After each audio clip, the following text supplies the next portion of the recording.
ৰমেনদা কলৈ গ'ল আপুনি? আপোনাক বিচাৰি সকলোৱে হাহাকাৰ কৰিছে। আজি 3 দিনেই হ'ল আপোনাৰ কোনো খবৰ নাই। কোনোবাই কৈছে আপোনাক হেনো ব্ৰহ্মপুত্ৰৰ ফালে যোৱা দেখিছে। আকৌ আন কোনোবাই বালিচৰত আপোনাৰ ভৰিৰ খোজ লক্ষ্য কৰিছে। সকলোৱে বিচাৰি হাহাকাৰ কৰিছে, কিন্তু আপোনাৰ কোনো খবৰেই নাই। সংগীতেৰে জীপাল ঘৰখনত আজি নিমাও মাও পৰিৱেশ। বহুতেই গুপুতে গুপুতে আলোচনা কৰিছে। আপুনি হেনো ভুল সিদ্ধান্তই ল'লে।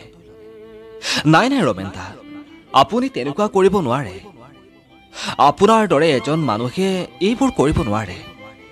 হয়তো আপুনি অভিমান কৰি আঁতৰি আছে।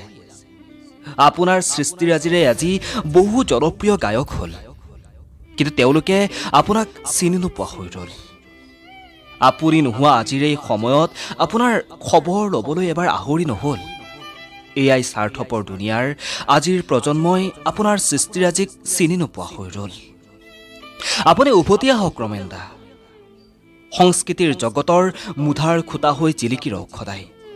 নতুন প্ৰজন্মক সঠিক শুদ্ধ পথ দেখুৱাবলৈ আপুনি উভতি আহক ৰমেনদা। প্ৰিয় বন্ধু, কাল্পনিক চিঠিখন আপোনালোকে শুনিলে।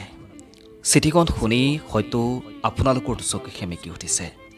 ইতিমধ্যে আপোনালোকে গমেই পায়, অসমীয়া সংস্কৃতি জগতৰ মুধা খুটা বুলি ক'লেও ভুল নহ'ব ৰমেন বৰুৱা। ৰমেন বৰুৱা আজি 5 দিন হ'ল তেওঁ নিৰুদ্দেশ হৈ আছে। আচলতে তেওঁ ক'ত গ'ল, ক'ত আছে, এতিয়ালৈকে কোনো ধৰণৰ খবৰ উলিয়াব পৰা নাই। আৰক্ষীয়ে যিমান পাৰে তেওঁক বিচাৰি উলিয়াবলৈ চেষ্টা কৰিছে। তাৰ লগতে অসমৰ জনপ্ৰিয় কণ্ঠশিল্পী জুবিন গাৰ্গেও যিমানখিনি পাৰে তেওঁৰ সাধ্য অনুযায়ী তেওঁ ৰমেন বৰুৱাৰ খা খবৰ ল'বলৈ চেষ্টা কৰিছে। আচলতে তেওঁ ক'ত আছে, কেনেকৈ আছে, ক'ৰবাত কিবা তেওঁৰ সাংসুটটো উলিয়াব পাৰি নেকি, তাৰ বাবে চেষ্টা কৰিছে। আচলতে সেইজন ৰমেন বৰুৱা, যিজন অসমীয়া সাংস্কৃতিৰ জগতৰ মুধাৰ খুটা, যিজন গুৰি ধৰোঁতা, তেওঁ হঠাৎ আমাৰ মাজৰ পৰা এনেকৈ নোহোৱা হৈ যোৱাটো সঁচাকৈ বৰ আচৰিত যেন লাগিছে।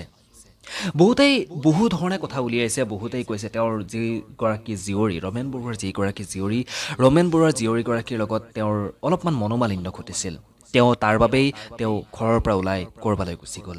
বহুতেই কৈছে তেওঁৰ যিবোৰ সৃষ্টিৰাজি, তেওঁৰ যিবোৰ গীত, তেওঁ যিবোৰ গীতবোৰ সৃষ্টি কৰিছে, সেই গীতবোৰ বহুতেই লৈছে, বহুতেই সেই গীতবোৰ কণ্ঠদান কৰিছে। কিন্তু তেওঁক যিহেতু বৰ্তমান সময়ৰ বহু ল'ৰা ছোৱালীয়ে, বৰ্তমান উঠি অহা প্ৰজন্মৰ বহুতেই ৰমেন বৰুৱাক চিনি নাপায়। সেই গীতবোৰ জনপ্ৰিয় হয়, কিন্তু ৰমেন বৰুৱা আচলতে সেই গীতটিৰ আঁৰৰ মানুহজনক বহুতেই চিনি নাপায়। আৰু যিসকলে কণ্ঠদান কৰে সেই গীতত, তেওঁলোকেও ক'ৰবাত ক্ৰেডিট দিবলৈ ভাল নাপায়। গতিকে তাৰ বাবেই ৰমেন বৰুৱাই মনৰ দুখতে ক'ৰবাত আঁতৰি গ'ল নেকি।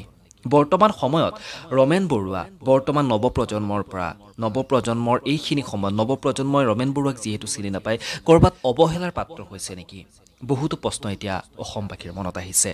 বাকী যিয়ে নহওক, আমি সকলোৱে এটাই আশা কৰিছোঁ, ৰমেন বৰুৱা তেওঁ য'তেই নাথাকক কিয়, যেনেকৈ নাথাকক কিয়, তেওঁ যাতে সুস্থ শৰীৰে পুনৰ আমাৰ মাজলৈ ঘূৰি আহক, তাকেই সকলোৱে কামনা কৰিছে। গতিকে আপোনালোকেও তাৰেই কামনা কৰিব, যাতে ৰমেন বৰুৱা ডাঙৰীয়া তেওঁ খুব সোনকালে যাতে সুস্থ শৰীৰে পুনৰ আমাৰ মাজলৈ উভতি আহক। প্ৰিয় বন্ধু, এই ভিডিঅ'টোৰ পৰা মই ইমানতে বিদায় লৈছোঁ। যদি আপোনালোকৰো কবিতা, কাহিনী ইত্যাদিবোৰ মই আমাৰ চেনেলটোৰ যোগেৰে প্ৰচাৰ কৰাটো বিচাৰে, তেতিয়াহ'লে মোলৈ পঠিয়াবলৈ আপোনালোকে ইউটিউবৰ তলৰ ডেছক্ৰিপশ্যন বক্স চেক কৰিব। তাত মোৰ ফেচবুকৰ আইডিটো আছে।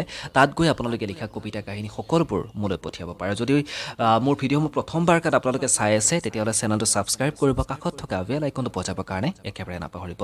তেতিয়াহ'লে আজিৰ এই ভিডিঅ'টোৰ পৰা ইমানতে বিদায় লৈছোঁ। ধন্যবাদ।